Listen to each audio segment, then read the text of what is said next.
and welcome to Money Control. Sweeping changes in the US tariffs announced by the US President Donald Trump yesterday. Everyone was expecting significant changes because April 2 was called the Liberation Day, but not sure if businesses and investors were really thinking of such dramatic changes in tariffs that impacts every single nation around the world. Clearly, all markets sold off. US sold off in a big way. Asian markets have started off again on a negative note. India somehow seems to be the impact does not seem the Indian market seem to be far more resilient than one would have thought right in the morning this morning. Less than 1% loss on the Nifty today. We have with us two guests, Manish Bhandari from Valum Investment Advisors and Rohit Srivastava from India Charts to decode what Trump tariff means for our macro picture. What does it mean for sectors and stocks? Have we bottomed out in terms of Nifty and so on? Thank you so much, gentlemen, for joining me this morning. Manish, let me ask you the first question. What do you take away? What is the big picture look like? Because everyone seems to be convinced that global growth definitely will slow down this year, and we've seen a couple of reports I saw in the morning which says that about 50 basis points gets shaved off India GDP for FY26. What's your take?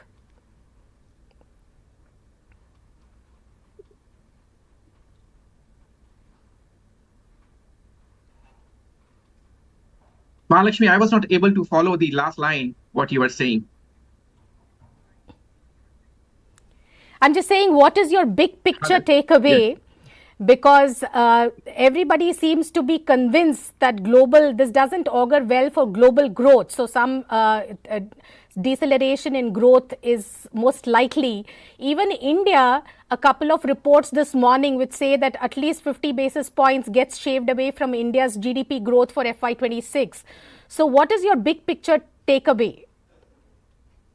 So the big picture takeaway is, Mahalakshmi, that from 30 to 40 years of concentrated efforts to optimize the globalization, we are moving to a deglobalized world. And that's how you will see the new supply chain coming up. That's how the situation with the world will progress. It's really premature to tell that what will be the shaving off on the GDP. But India looks to me far more insulated today, because we are a service-led economy. We have a close to 5% market share in the global services, and this has been completely insulated from any kind of significant tariff. There may become some indirect effect or so. And also, if you look at it, there are tariffs which have been put on few other nations where India have started competing on some areas which are significantly higher. So today you have to look at that India maybe arrive as a winner in this whole process or realignment of the supply chain, if assuming that this tariff has to stay for a long period of time, and which I'm referring to what is going to happen to China and what is going to happen to Vietnam. So if I have to look at myself as a concentrator on what is going to happen in India, obviously there will be few industries which will be winners and few industries which will be losers, but losers are not going to be to an extent which the market or anyone today is getting perplexed or worried about. Okay, couple of more questions to you, Manish. One is that you've looked at the tariffs, at least the big picture tariff numbers across countries, which the White House put out yesterday. What do you make out of that in terms of our export competitiveness relative to China, Bangladesh, Vietnam, all the competing countries which compete for our exports? Where do you see, are we looking better? Are we looking the same? There is some give or take. Does it put us at the same picture, or do you think we become more competitive? So my first reaction is, Mahalakshmi, that we become more competitive. Because look at it, if you look at what has happened to Vietnam from 0 to 46, India from where it is to 26, and you have now delta change, so how do you see the situation if we are going to compete with Vietnam on textiles, or we were competing with Vietnam on electronics manufacturing? And this is how China has built the pearl and strings around, where apart from China, these were the nations which Chinese investments have flown in, and they were giving some kind of hard times. And India is quite late in the game. So this brings an opportunity for India in this whole. So there are relative traits and there are absolute There will be some areas which India will lose in an absolute terms. But but at least from a relative point of view, I think India is far better placed in this whole string of rearrangement which is happening in this global order. So I don't see any impact. I don't see I see very minimal impact from Indian perspective. Obviously, there will be one realignment on the stock market side, and there will be a domestic consumption story which can take slightly more precedence over the export story in intermediate period of time till this whole rearrangement becomes clear, because the longevity of the tariff is not yet known. How with what kind of compliances this will go on and how long this will go on, this is still a debate. But at least as things seems like, I think India is a beneficiary in this whole process. Okay, Rohit, what is your take? Did you expect a much steeper correction this morning, or are you surprised with the resilience? No, I'm actually not so surprised, because I've been expecting the market to really bounce back from this dip.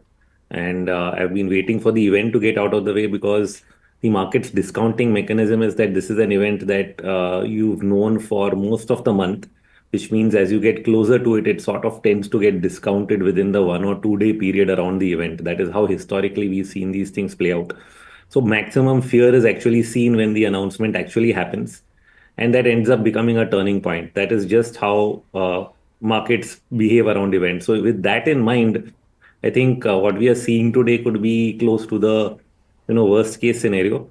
I will leave it open for some downside, because you never know if there is any further reaction in the second half of the day.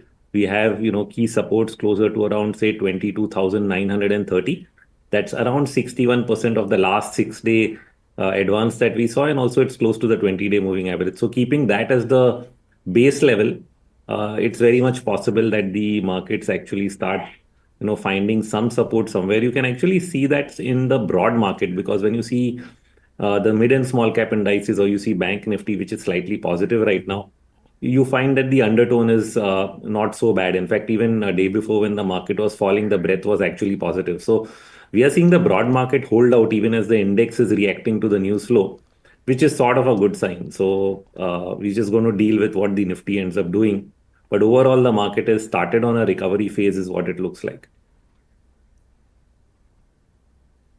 Cool. Manish, what do you see as the impact of all these Trump moves on capital flows? Because there is a narrative that now it is very clear that US wants to bring down its trade deficit significantly, which and they want manufacturing to take off in the US. They want perhaps, so for all of this, it really means that the dollar has to remain weak. So do you look at that as positive for generally capital flows into emerging markets and into India? And if you can break that Absolutely, down for yes. us in terms of very near term and medium term. Yeah, absolutely, yes. What is very contrasting, Mahalakshmi, is that Trump started with a Make America Great Again, and I think everyone mistook it. This is a story of a very strong dollar, which is not the case. If you look at the Trump's first Trump 1.0, 2016 to 2020, the dollar went up, and exactly after 6 months, the dollar went down, and that's how the dollar remained much weaker in this whole period of 2016 to 2020, except those first 6 months. And exactly the same playbook has been repeated, where the DXY index, if I have to look at as a reference point, went up to 108 and so, and then that shed most of its gains. So what is in interest of the US is, apart from this tariff, which is a hoopla around, is also a weaker dollar to revive the economy in some way from the export point of view. So in that case, I think there is a concentrated effort made to scare people with these kind of tariffs, and so to change and flip-flop on the tariff side from the narrative point of view. But the whole idea is to bring down the yields, the 10-year treasury yields, to reduce the interest expense, as well as to reduce the dollar, which is a difficult ask, but yeah, that's how it will be. And I think, if I remember correctly, China has changed its reference rate yesterday from 7.2 to 7.1. and which has also given you a signal that there is some kind of truce which is happening across the world, and we are not moving for a competitive devaluation. And if I have to take back from the economic history in 1980s, this same thing got played out between US and China, US and Japan, and which resulted in a Plaza Accord, and Japanese yen went up significantly thereafter. So the whole attempt is to scare people and revalue the currency of the trading partners in some way or other, and see if the dollar remains, and to push dollar down. One of the biggest beneficiaries of the dollar down is the emerging markets, India being one, and maybe contrasting to what people say, China could be the second one big beneficiary, where the flows of capital, there will be an outflow of capital from the US markets to the global markets, including the commodities, including the metals, and including the emerging market currencies. So this is also reflected in the FII flows, which has started happening back in positive way in the last 2 weeks or so, and which is reflection of the weaker dollar, or the coming weaker dollar in say. Can India be the big beneficiary? Answer is India will be a beneficiary. There is a possibility, since the Chinese stock market was significantly undervalued, so they can be a bigger part of the beneficiary in the process. But yes, India is a beneficiary. Okay. I have another question for you. I'll come related to the same point, but I'll come back to you. Rohit, how does the dollar and the US bond yields, what do the charts tell you? Very near term and short term and medium term. So what really was happening, I think, as part of, if we saw between October and January, we were seeing US bond yields actually make an attempt to go much higher. But they failed to make a new high. You can say they almost made a double top and then have been falling from there. So that is the period exactly when you saw a lot of weakness in, global markets outside of the US. And ever since January, you're slowly seeing this shift away from US towards other markets. And that is coming along with the weak dollar and falling bond yields, both of them happening together. And it looks like that these trends are, likely to last. They're not going to be, it's not a short-term move. You're probably going to see bond yields in the US fall quite some more, maybe even, back to 3.5% eventually. And similarly, the dollar index also is at a point where it could be, far weaker. You'd seen multiple bottoms close to around 100 between 2023 to 2024, and chances are that we'll probably go below that in the months ahead or the year ahead. So that's possibly going to be very positive for emerging markets, as you were mentioning earlier, or even the commodity cycle. The only catch here, which we have to really figure out, is whether US equities continue to perform in such an environment or not, because there are two different examples. One which Manish was mentioning between 16 and 2018 when the dollar fell. At that point of time, US equities also did well. But if we actually go back to a weaker period of economic growth for the US between 2000 and 2008, that time when the dollar was falling, while US equities did pick up a bit, they actually significantly underperformed emerging markets and European markets. And there's a possibility of that happening. We've seen some of a glimpse of that in February and March, where Europe, China have held out much better than the US. And we saw early signs of that happening in India recently. And that can become a trend as well, that a lot of money moves out of US markets to others. But I would be watchful. I'm not sure, because they're going to be doing a lot of stuff on even things like taxes, which I don't know can also have a positive rub-off. So, but keeping that in mind, that at least other markets outside of US start doing extremely well in this kind of environment. Yeah. Manish, so the question I wanted to ask you was, all along we have always thought about, developed markets versus emerging markets. Are we missing something here? Just looking at the way the European markets have fared, is there a case to be made for, dollar flows to actually go into other developed markets rather than chasing emerging markets? Mahalakshmi, you need to look at the size of the markets, what Europe is doing. So a Magnificent Seven, you don't have a comparable companies in the global markets which can absorb so much of capital. So the dispersion of capital will happen in all the direction, and which is reflected in gold for the last 6 months and 9 months or so. So if you are expecting Right. that the bulge of capital will come to the emerging market, where the fundamentals have been at the moment being challenged because they were the biggest exporters of the trade goods to the US, it'll take some time for people to sink in who are the winners and who are the losers. If you look at the screen today, the pharmaceutical sector, which has been spared, is all over the green. So you'll have see winners and losers. The bulge of capital will take some time, and it's if the dollar debasement is happening, then the size of capital which has to do an outflow from the US market is huge, and there'll be a dispersion in all over the places based on where the competitive intensity in the markets are. So it's so difficult to make a distinguish that all the capital will go to one or other.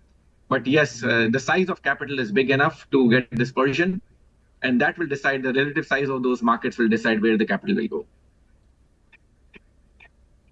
Right. The next question is the most repeated question. So when do you see FIIs FII selling stopping in India? Do you see it anytime in the near future? No, I think the last year when the dollar went up last year, the last 18 months, the Fed Reserve tightened the rates significantly higher, and the whole capital crowding happened in the US markets. And from there on, India lost a lot of capital from FI in the last 1 year, calendar year specifically. Yeah. But now today you see the situation is getting reversed. And with the dollar debasement, if has to happen, which I'm also a big proponent and a believer that usually dollar cycle is a 7 or 8 year cycle. This should have started in 2020 before the COVID, and it did started. And COVID changed reset the game, and dollar became a currency of choice because there was chaos across the world. And I think this whole cycle got slightly disturbed in this process. If that is the case, then the dollar debasement is happening and dollar DXY index is going to settle at below 90 or so. There's a huge dispersion of capital which is going to happen, and India is also going to be a beneficiary in this process. And yes, there were overvaluation in the Indian markets which got corrected. And you see what a wonderful bottom was formed after a 20% correction. And usually without if there is no financial crisis, which has happened in 2008, and there was an intersection of health and financial crisis in 2020, and so was in 1999 to 2000. The market in those extremes, the market has corrected by close to 25, 30% or so. Otherwise, in a normal condition, if you look at the history of Indian markets for maybe last 2.5 or 3 decades, 20% correction has set off the hyperbole valuation excessive, and then the market has remained stable there.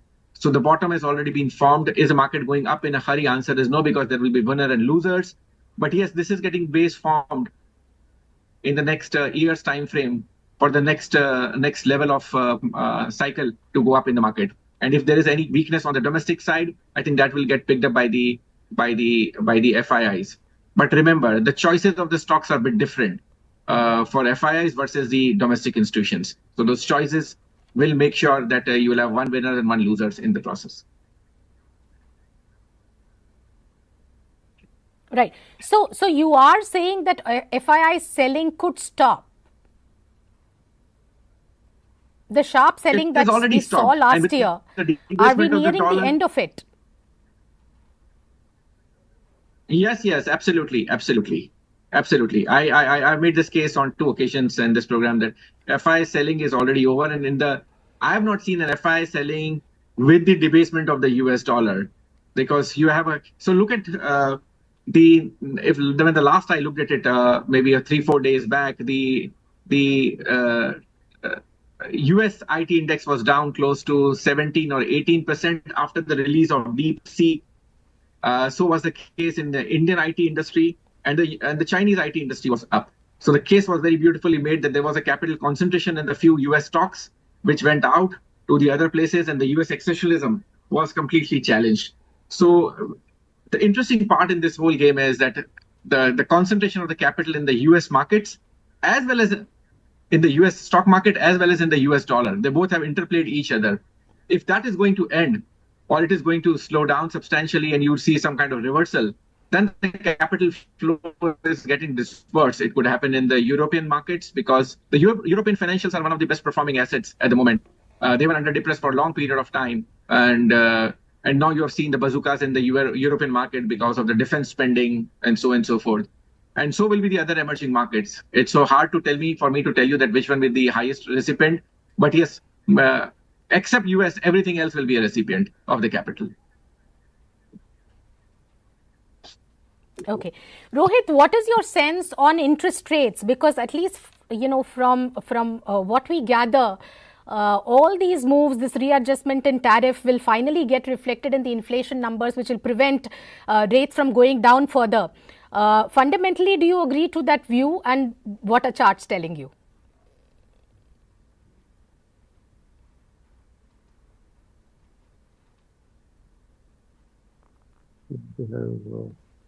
Rohit, I'm not sure if you can hear me because your voice was cracking. So on interest rates, the one thing that we end up tracking is essentially bond yields. Now I understand the idea that tariffs can put pressure on inflation, but the bond market doesn't seem to be reflecting that. Now for India, to some extent, the strength in the currency can end up providing some cushion. So the USD INR, which has been strengthening on the back of a weak dollar, does help to some extent cushion the impact of any price increases. And then most of the tariffs, they're essentially external, right? So that means products in the US go up in price.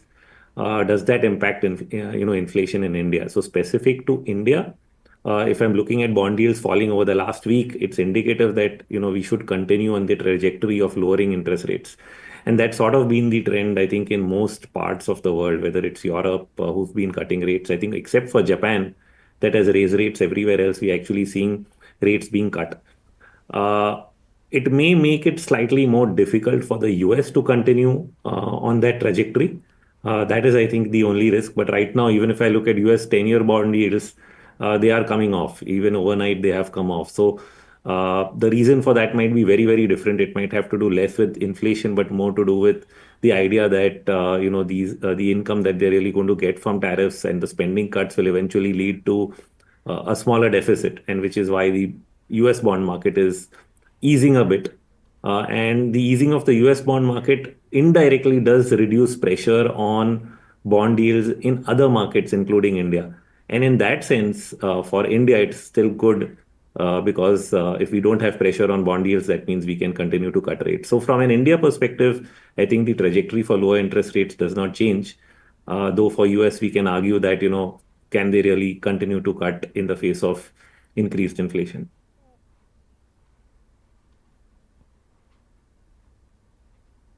Sure, fair enough. Okay, and you said, of course, today the breadth is looking stronger. What is your general sense on where do you see small and mid caps on your charts? So if I really put numbers to it, I've put the downside. So let's start thinking upside. Say we do hold these levels. The first is the close to the 40-day average, which is not broken even today. That's at around 23,090. My worst case scenario, if it does break, is close to 22,930. Keeping these two levels in mind, once we start the next up move, we should be looking at first the 61% retracement of the entire fall that we've actually seen since the peak we saw in late September. So that gives us a number of around 24,630. So that's more than 1,000 points upside from here at least. Now at that point of time, we can consider whether the markets need to pause, consolidate, take into mind what is happening. Will there be any slowing?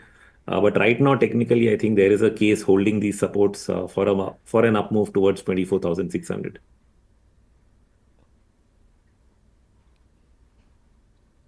Okay, Manish, fundamentally, what is your take on small and mid caps? Because a few fund managers still seem to believe that vast swath of stocks in this space continue to be overvalued. So the rapid pace of correction may be over, but they will continue to correct over the next 1 or 2 years. Is that your take as well? Mahalakshmi, it's so difficult to paint all the companies with the same brush. there will be always be overvalued companies and undervalued companies in the process. And a few fund managers can speak on behalf of themselves that what they find overvalued. And so the whole idea of the active management game is to figure out where are the possible undervalued opportunities relative to your framework are appearing to you. And we believe that we have a portfolio which has a lot more chances to do far better.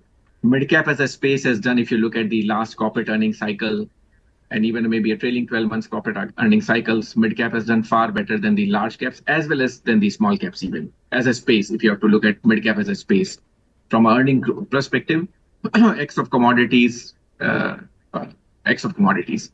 So having said that, this is a space which will keep on attracting a capital. It will go through its own cycles of intermediate period of overvaluation, intermediate period of undervaluation, and so on and so forth. So I'm not pessimistic on the middle market space. What you do invest now is you are going to harvest in 2027, not in next 1 quarter or so. And if that is the case, Indian midcap story is far more robust and powerful than the Indian large cap story. I won't dissect companies only on the basis of mid or small or so. I would look at an efficient companies and an inefficient companies. And in many of the cases, the business demands a size where a large cap private bank would have a lot more leeway versus a small cap private bank. So these are the business structures which one has to buy. I don't go and buy a mid cap companies, and I don't go buy a small cap company just because I need to buy a small cap. I need to look at a business structure. And if the business structure is very favorable for that company and for that industry and for that company in the industry to operate, that becomes an efficient portfolio. So the whole debate about a mid cap being overvalued and a large cap being overvalued, or a small cap being undervalued doesn't make sense to me by any case. It's an efficient portfolio by any chance for any investor to hold on. No. Fair enough. What is your take on pharma? And pharma has had a phenomenal run over the last 1 year. And of course, it is exempt from these tariffs, at least for now, no word on pharma at all. Do you see pharma as an outperformer over the next year? Also, could pharma be the next FMCG, for example? You know what I mean in terms of a valuation reset? So coming to the pharma sector story is far more robust because it's a global competitive industry for India. And so that's reflected in what has been exempted in the US tariff or so, because the world needs Indian pharma. So I sense that the pharma rally has got more legs to grow. There is a new powerful theme, a big propeller, which is starting is a CDMO, which is a contract development and manufacturing, which is coming to its age. And there was a huge reliance on China. The Biosecure Act also got its act together. And there is a concentrated effort which brings the Indian chemistry skills, Indian knowledge skills, Indian IT skills, and Indian manufacturing skills together, where very rarely you get a sector which you have a 3 or 4 competitive advantage of the country coming all together at one place, and which are the pharmaceuticals and the CDMOs themes reflects that. And so in that case, it's a wide basket. Within pharma, you have a huge basket, which is an API, formulations, CDMO, domestic pharma, domestic contract manufacturers, and so on and so forth. So you can't paint it one full pharma from the one angle and one lens. And as I mentioned, it has got more alley to go. So a lot of time, these valuations are also not a right reflector that this is overvalued, undervalued, because you have to look at in context of what. If you have the other industries which are not going to do well, obviously a certain industry will attract more disproportionate set of capital in way. And so there's no one answer that this is overvalued and undervalued. It is always contextual to the overall relative to the market. Yeah.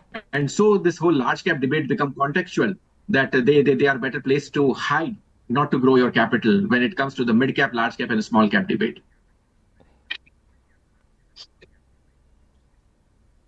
Okay, so Rohit, how does pharma look to you on the charts? Because this is also a sector where a lot of fund managers are divided because they think that, a lot of the earnings growth is already priced in. Well, see, if I look at the pharma index at various degrees, the weekly charts do show positive momentum. The monthly charts do show some divergences that can mean that, okay, you should consolidate a little more before you go higher. But that doesn't mean that you can't see near-term performance. So if I just go by the Nifty Pharma Index, what I mean by near-term performance is whether we can retest the highs of 23,600. If we don't get beyond that, it is possible that we continue Right. to consolidate in a broader range for another 6 months before we actually see the next leg of the pharma move. But if I'm slightly longer term, if I take a 2 or 3 year time kind of view, then I would still be positive because I don't think the long-term uptrend in pharma is really over. So this is just one stage of the rally that we have seen complete, and we've seen some pullback as well and taken support. But we are trying to. Sure. Manish, want to ask you two more sector-specific questions. One is EMS stocks. What is your take? Because again, this is widely debated. On one hand, you see that there is a long trajectory of growth. Also, this tariff, our relative position may put us in an advantageous position of growth sort of continuing to be strong. On the other hand, a lot of stocks are not cheap at all. Yeah. So you're talking about EMS stock. Manish? Am I right, Mahalakshmi? EMS stocks, yeah. Yes, EMS. Yeah. EMS So stocks. I was referring to the electronic manufacturing, which is the new powerful theme because of the PLI incentives and the manufacturing incentives which has started in India. So just from a contextual point of view, it is like Apple supplying phones across the world sitting from India. Now, what you have is who are competing with these. This manufacturing base was either Vietnam or is it what China? Now, if you look at the relative duty structure of China versus Vietnam versus India, this puts the businesses on a slightly more attractive proposition. I'm not making any case of investing in EMS stocks, but I was just giving an idea about that how this relative rearrangements because of the duty structure changes. At least for the intermediate period. I'm not too sure what happens in the next 2 years, but at least on an intermediate period. So this is one industry where India has exported significantly to the US markets. And that gives you an idea that which are the industries where if there was any kind of a competitive advantage which got developed because of the new rearrangement of the supply chain, EMS was one. Where at least relative to the other markets, we had done relatively better now over the last few maybe quarters. Yeah, that's what I can say. It's a new industry which is growing, but at least in the last few quarters, we did But close you're to saying you $14.3 don't billion own them of because you exports. don't find them attractive from a valuation perspective? Yeah, so the business model of these companies are also changing. The handful of these companies are changing. We are looking from these companies moving from a small chipsets to the semiconductors and so forth. Yes, valuations will be demanding, but then you need to pay for the significantly for the future earnings potential what this industry is growing. I'm not making any case for buying or selling these stocks, but yes, if you have a very high growth industries, that will attract a higher value. Whether this is a 50p or 70 is right, justified or not, the time will tell. Okay. How does the EMS pack look to you on the charts, Rohit? So when I take a slightly, again, if I take a slightly longer term look, they've seen a steep pullback. I'm trying to judge whether these levels hold out and we can really start another, move higher for the group as a whole. So far, it doesn't look like we've really broken the bigger trend because somewhere on the monthly level we would have essentially ended up holding certain retracements. We are waiting to get a confirmation, say, on weekly momentum as well, which we can get this week. I can see a potential crossover on the EMS stocks if we, hold out for the week up to tomorrow. So it's very much possible that they resume the, upward journey from here. Okay, one last question on IT stocks. Manish, do you see them? Do you think the IT pack will continue to be weak because all of this means that U.S. growth perhaps will not be as good as what we were expecting, and therefore discretionary spends by Main Street companies may come down. What is your take? Yeah, so there is two, apart from all the beauty of the IT industry, there are two potential negatives, which is one which is developed now, and the one that's over a period of time. The first one is the rise of GCC, which is making some sure that you compete on the high-end work with the existing IT companies.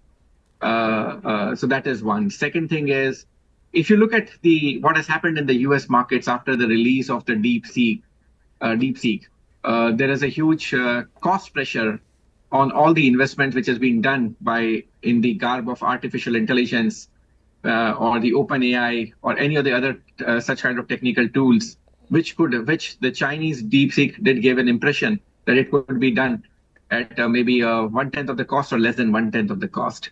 So what this can transpire over a period of time is that many of these IT big budget businesses by the sizable companies or the large companies in the US markets will see a spending cut. And many times this spending was directed and coming back to the Indian in terms of the new product developments, which was in the case of some kind of IT offshoring and assisting in those markets. So there can be a cut in the IT services industries for some period of time. Not on the BFSI. BFSI can see some pressure, but at least on the other side of the businesses. So that is one thing which can impact. Third thing is that the rise of the Chinese IT industry, the India has no role to play. We don't have a China as a geography where we do an offshoring services, until something like that developed. Otherwise, to find a new market for the Indian IT industry becomes very difficult. And that's the reason one of the beating which has been taken without the tariff, without anything else, is the Indian IT sector or Indian IT industry, whether it's a large cap or mid cap or a small cap. So I'm not in a hurry and rush to make any kind of big IT investment at this point of time. I will wait and watch and see how the tide settles. And just a mere valuation will never be a case. It has to be a valuation for the appropriate asset, which will grow significantly within their sector pack or the sector which grows slightly faster than others to attract the capital. Just something is beaten down doesn't make a sense that you have to look at the IT. But I see a potentially fundamental some issues which get challenged for the IT industry. Fair enough. Rohit, what are you seeing on the charts? See, for the IT index, there are two things I would say. One is that, historically, it has slowly become what we call as a defensive sector. And it's been slightly hard to call. I mean, it does move. There are times where I end up expecting it not to perform, and it does do well. But it does tend to, because it's a defensive sector, at least on the large cap side, it tends to underperform a lot of the growth part of the market. I think most of the growth ends up happening in the mid cap IT space. Having said that, in the short term, the Nifty IT index has already fallen pretty sharply. I think today's fall would once again put it close to getting oversold again, and that is why I would actually want to consider whether it can bottom out and bounce back, because it's fallen along with US markets, which is what it correlates most with. And if you do get a low point in US equities post all this news in a panic low, then you will see a recovery rally as well along with US equities. So I would not want to be too bearish here, where it's already down from what was almost 46,000. Now we're at 35,000 on the Nifty IT index. I would really wait for a bottoming formation and look for a potential upside in the near term.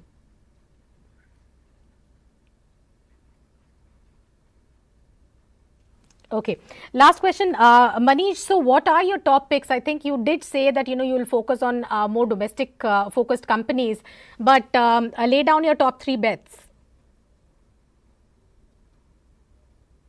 Rather than naming the companies, Mahalakshmi, I would say that we own a lot of brands. 30% of our portfolio is domestic brands, which I strongly believe that are underrepresented in terms of their real value, what has been gone into by the entrepreneurs and versus the value of the market. And it's so difficult to build a brand, whether it is service or it is a product.